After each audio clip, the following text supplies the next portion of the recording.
হরে কৃষ্ণ কৃষ্ণ কৃষ্ণ হরে হরে। আজকে প্রচুর ভক্তরা উপকার পেয়েছেন। প্রচুর এখন নীলকাল নিউজের যারা মানে আমাদের দর্শক বন্ধুরা রয়েছেন তারা কিন্তু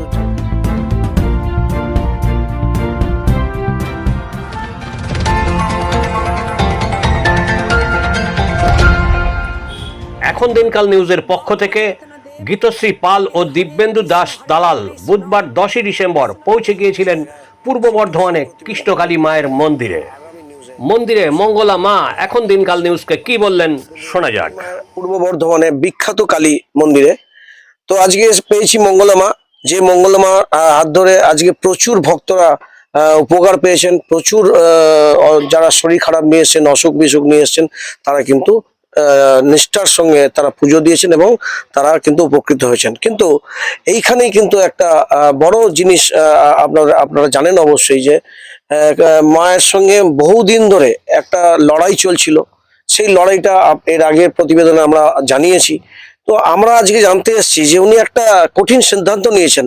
সেই সিদ্ধান্তটার কথাটা আমি মঙ্গলা মায়ের কাছ থেকে জেনে নেবো। আজকে আমি একটা জিনিসই জানতে চাইবো যে মঙ্গলা মা, আপনি আজকে এই ধরনের ডিসিশনটা নেন যে আজকে এই মন্দির যেখানে সবাই প্রচার হয়ে গেছে, প্রচার মাধ্যমে যে এইখানেই মন্দির, কিন্তু আজকে মন্দির কোথাও না কোথাও আজকে ট্রান্সফার হচ্ছে বা মন্দিরটাকে অন্য জায়গায় আপনারা নিয়ে যাচ্ছেন, কারণটা কি?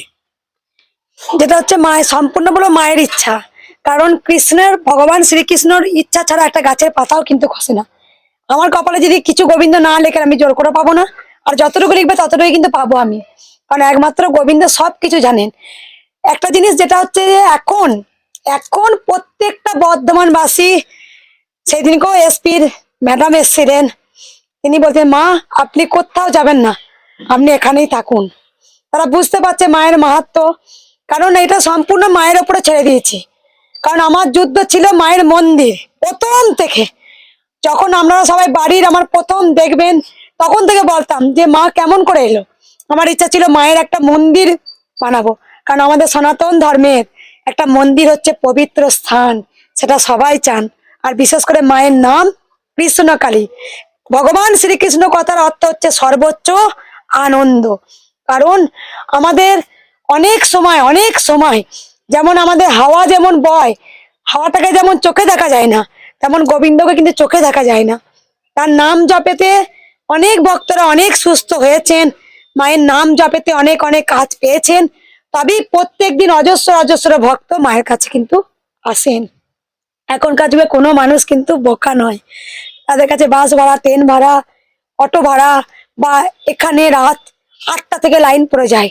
আমি সিসি ক্যামেরা চেক করে দেখি রাত 8টা 9টার সময় পুরো একদম গরমকালে পুরোটাই বিছানা মশারি নিয়ে এসে তারা ঘুমায়। তারপর দিন আবার স্নান টান করে তারা পুজো দেয়।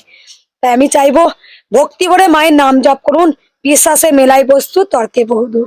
মায়ের পরম সন্তান যারা ছিলেন তারাও তো দেখিয়েছিলেন মা ছিলেন, মা আছেন, মা থাকবেন। এখন নীলকাল নিউজের যারা প্রতিবেদনে আমাদের দর্শক বন্ধুরা রয়েছেন তারা কিন্তু জানতে পারছেন না যে আপনি এই যে চিন্তা ভাবনাটা কেন করলেন যে আপনি এটাকে এখান থেকে ট্রান্সফার করুন। আমি করিনি কারণ এটা মা চেয়েছিলেন।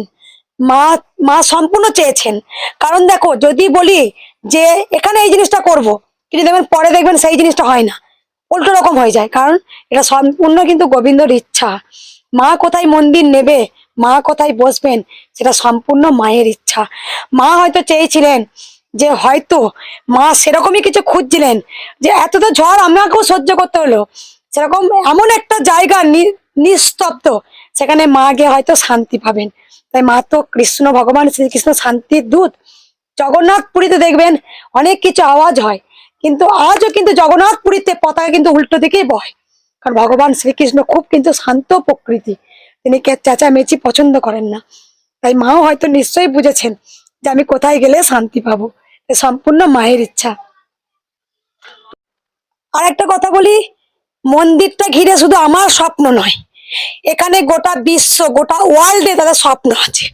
কৃষ্ণকালী মা এই 4 বছরের মধ্যে আজকে গোটা বিশ্বে ছড়িয়ে গেছে। তাই এই সারপ্রাইজটা প্রত্যেকটা সন্তানের আর আমার থাক, মায়ের সন্তানের থাক। যেদিন তারা এই সারপ্রাইজটা দেখবে তাদের কিন্তু অশ্রু আটকে রাখতে পারবে না। তারা আপ্লুত হয়ে কাঁদতে শুরু করবে, কারণ ভক্ত ভগবান আর ভগবান ভক্তের জন্য, তাই সেই মিলন একদিন হবে। যেমন মহাপ্রভু চৈতন্য দেব তিনি হরে কৃষ্ণ কৃষ্ণ কৃষ্ণ হরে হরে, হরে রাম রাম রাম হরে হরে, তিনি মধুর সংকীর্তন তিনি প্রচার করেছিলেন। তাই আজকে দেখো মাও স্বয়ং এসেছেন। মায়ের নাম কিন্তু মা স্বয়ং নিজে বলেছিলেন, আমার মন্ত্র হবে, আমার নাম হবে কৃষ্ণকালী। অবশ্যই অনেক জায়গায় কৃষ্ণকালী আছেন, কিন্তু মন্ত্রটা প্রথম মা, জয় কৃষ্ণকালী মায়ের জয়। মা আমাকে বলেছিলেন আমার এই মন্ত্র হবে। যারা ঘরে বসে, যারা আসতে পারছেন না, দুস্থ অনাথ যারা, এই মায়ের নাম জপ করে আজকে অজস্র ভক্ত কাতারে কাতারে রোজ আসেন, রোজ। একদিনে কিন্তু ভক্তের পরিমাণ কমেনি, বরঞ্চ বেড়েছে দিনের পর দিন। কারণ তারা এসে মায়ের কাছে মায়ের মহিমা তারাই নিজের মুখে স্বীকার করেন, মা আমি শুধু নাম জপ করেছিলাম। সকল ভক্তকে বলবো আমরা নাম জপটা করুন, হাতে কর্ম করুন আর গোবিন্দকে ডাকুন। সবাই ভালোবেসে বলুন রাধে রাধে। মা ছিলেন। পূর্ব বর্ধমান থেকে দিব্যেন্দু দাস দালাল ও গীতশ্রী পালের রিপোর্ট, এখন দিনকাল নিউজ, কলকাতা।